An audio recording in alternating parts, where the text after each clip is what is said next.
I was born right off an original alignment of Route 66 in West St. Louis County.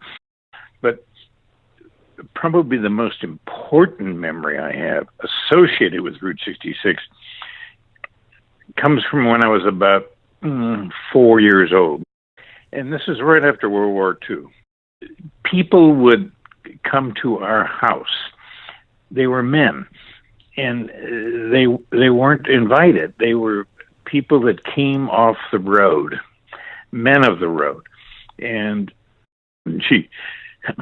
my mother always found work for you to do. There were weeds to pull. There were something heavy to be moved. There was some good, honest work to be done. And we'd go over to the kitchen sink. That's where my mother would usually be stationed, washing dishes, preparing something, whatever. And there was a window there that looked right out onto the side yard. And while the men worked, we would start talking about them. But once they finished their work, and my mother would give them something to eat, we'd usually sit down under this clump of mimosa trees. It was shady there. And that's when I would pull a chair up to the sink and stand there with my mother and look out the window. And we did this several times. And she and I would make up stories about these men. Wow. We'd give them names and give them identities. And we'd pretend we knew who they were and where they came from and where they were going. And I just loved doing that with my mother. It's how I really started learning about the art of storytelling. I'm not so certain there were good old days. There were for me in a way, because if you change me to from this little middle class white boy in St. Louis to a little black boy in St. Louis at that time, whole nother story. Yeah. No good old days. Wow. No good old days. Yeah. Horrible days. Sometimes the mother road was an abusive mother.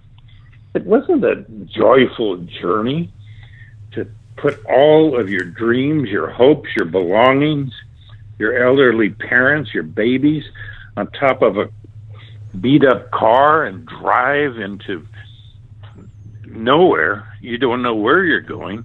To answer an advertisement to pick fruit, and when you get there, they don't pay you. You get hit with billy clubs. You're hit with derision.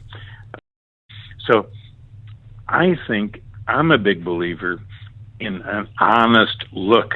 I think it's the best look. The real story is the best.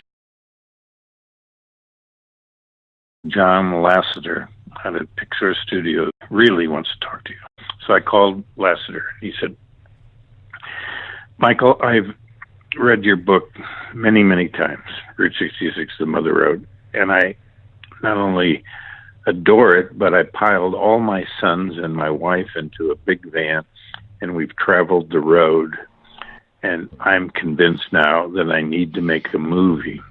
And the movie, I see it in my head, is about a hotshot race car who's just full of himself, an arrogant little race car. And he gets lost. And he ends up on an old two-lane American road. And he finds out that it's okay to be a race car. That's fine. But it's also good to sometimes slow down. And there's only one road that can serve as that canvas. That's our palette. And that's your road.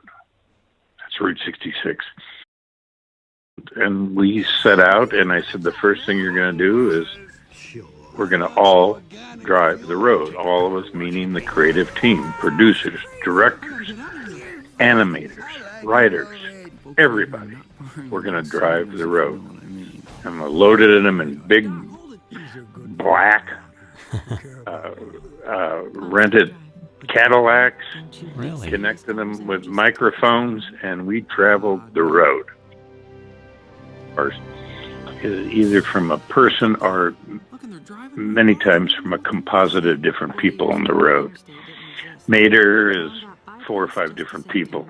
Sally is basically one person. Don Welsh, the owner of the Rock Cafe in Stroud, Oklahoma.